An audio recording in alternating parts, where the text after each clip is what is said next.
In other news...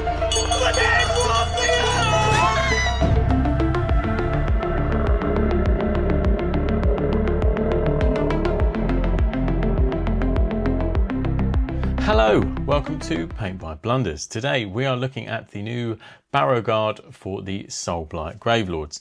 Now this scheme I wanted to loosely do it on sort of the Barrow Whites from Lord of the Rings, but also just make it a bit more AOS-y and just to fit with my army.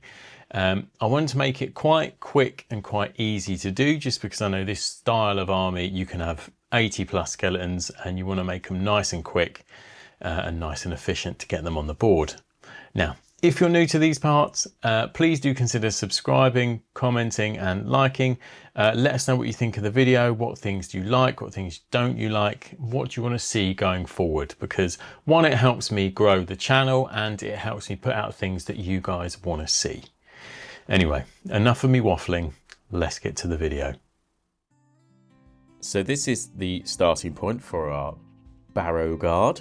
All I've done is apply a black primer with an airbrush. You know, it's not really essential, but that's what I did.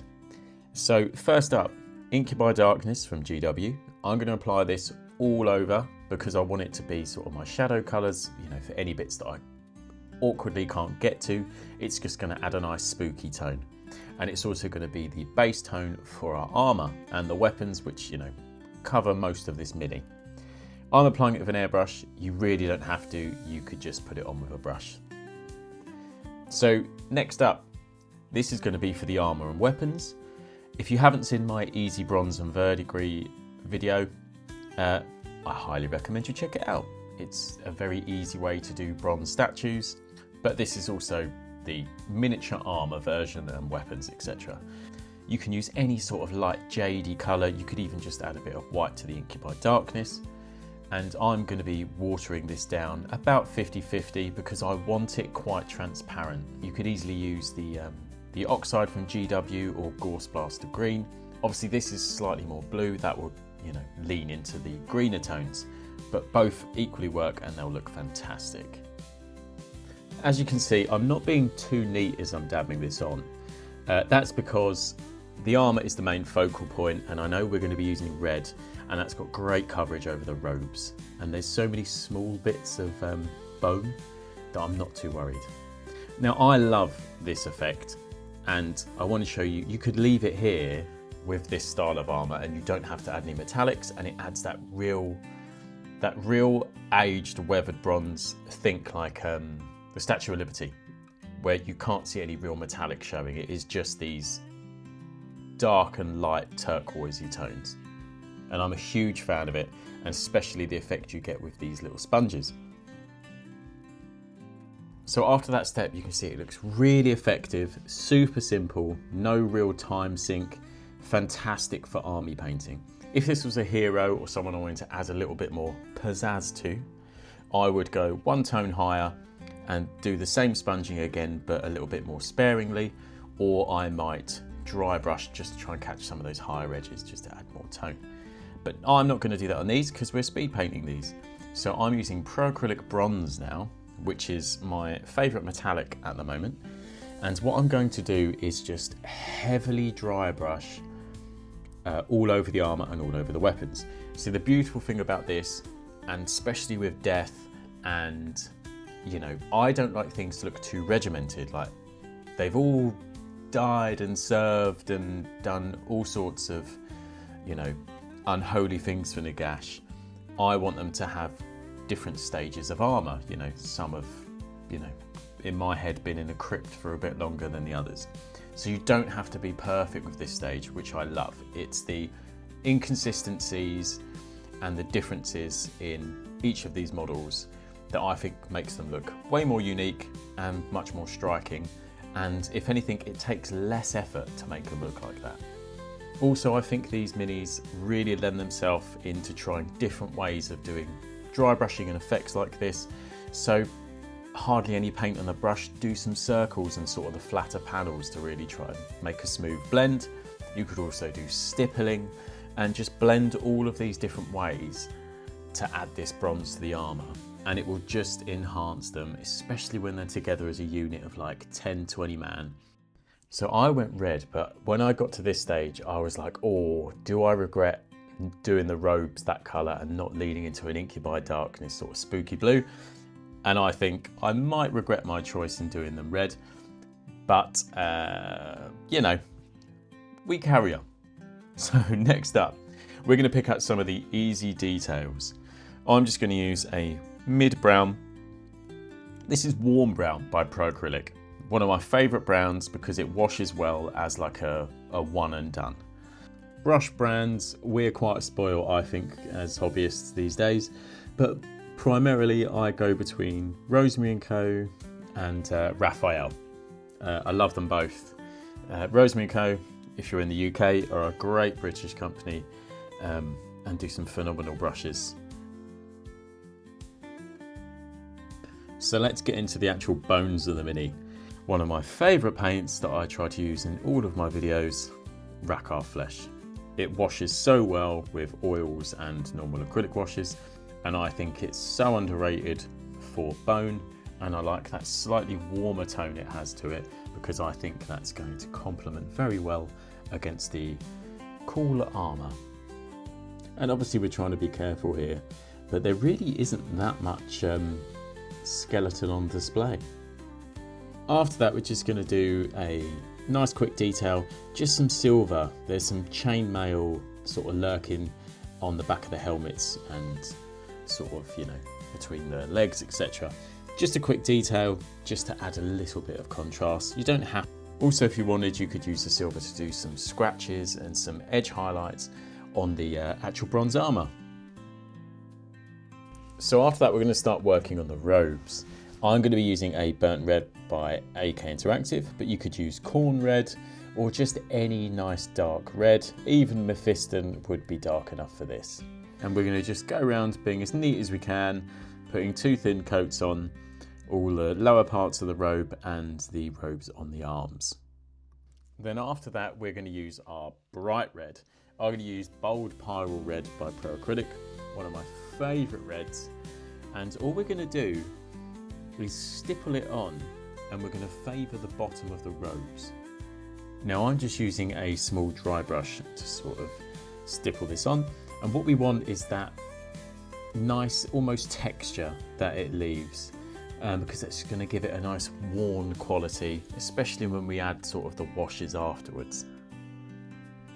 And you don't have to be too neat with this. The more random it looks, I think the better it looks. But we are being careful not to hit any of the stuff we've already painted. Once that's done, I'm going to add one tiny highlight to the bone areas before we wash it. You can use anything as long as it sort of matches or slightly lighter than your base tone. I'm going to be using Great Hall Grey from Warpaint Fanatics. So this is the stage we're currently at. See, I think it looks great, but I want to pick out just a few extra details to make him pop slightly more. I'm going to be using Golden's bronze.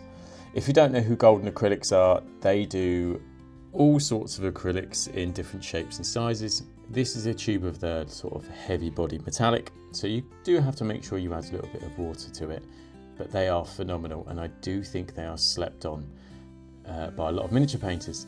But you can just use Rune Lord brass at this point, you could use Retributor armour, absolutely anything. It's just a few tiny details, just add an additional pop of colour.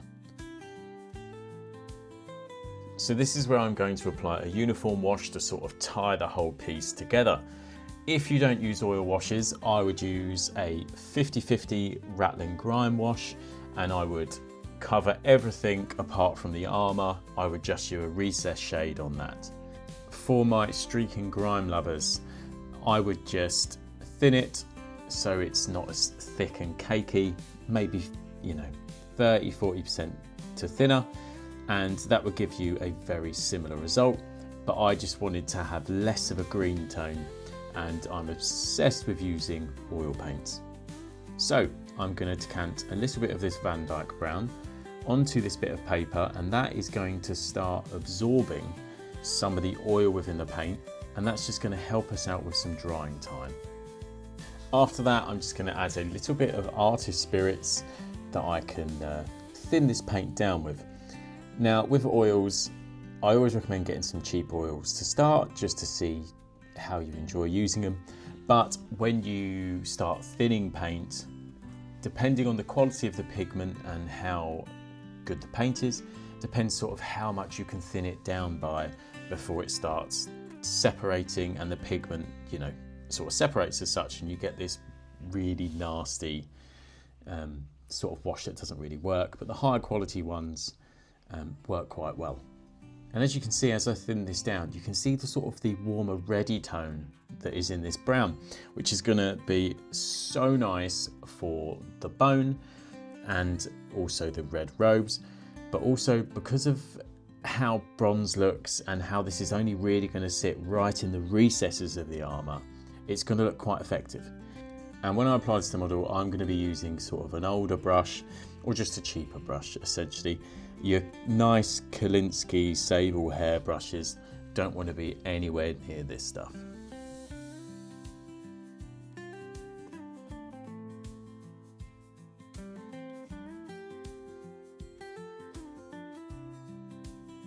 And once that's dry, it looks like this. And this is what I was saying, you could leave it like this and it looks great in my opinion.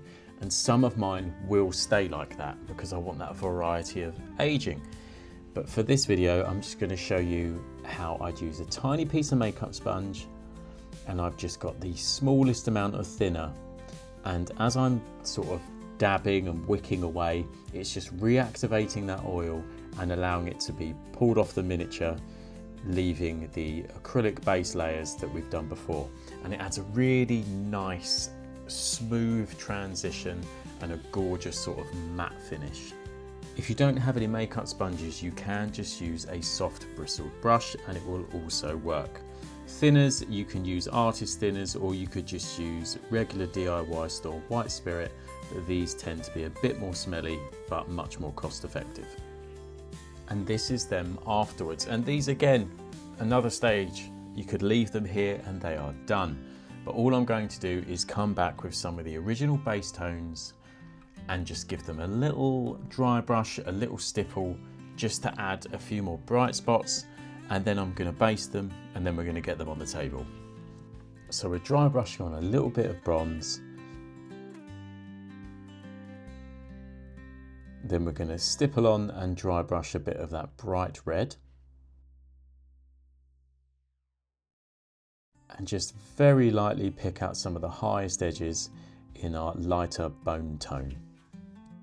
Basing wise, if you want to know how I did this, I used AK Interactive's Concrete.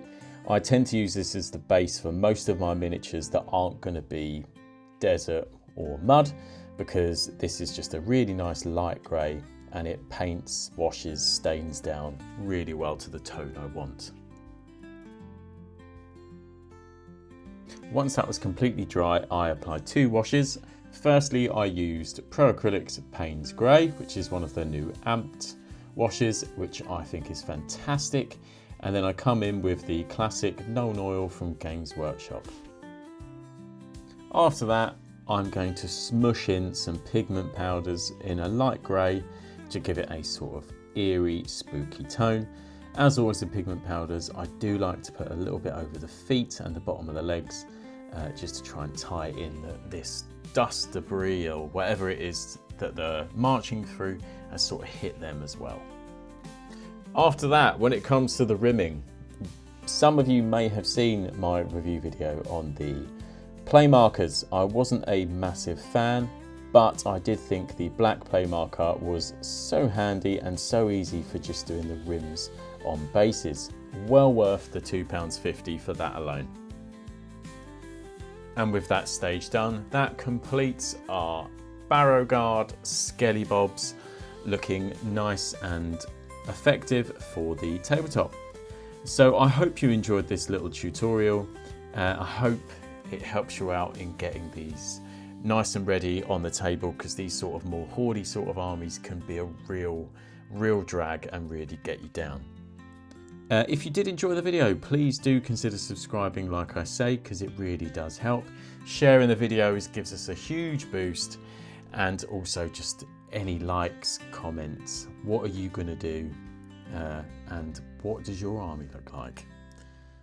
Thank you very much again, and hopefully I will see you on the next one.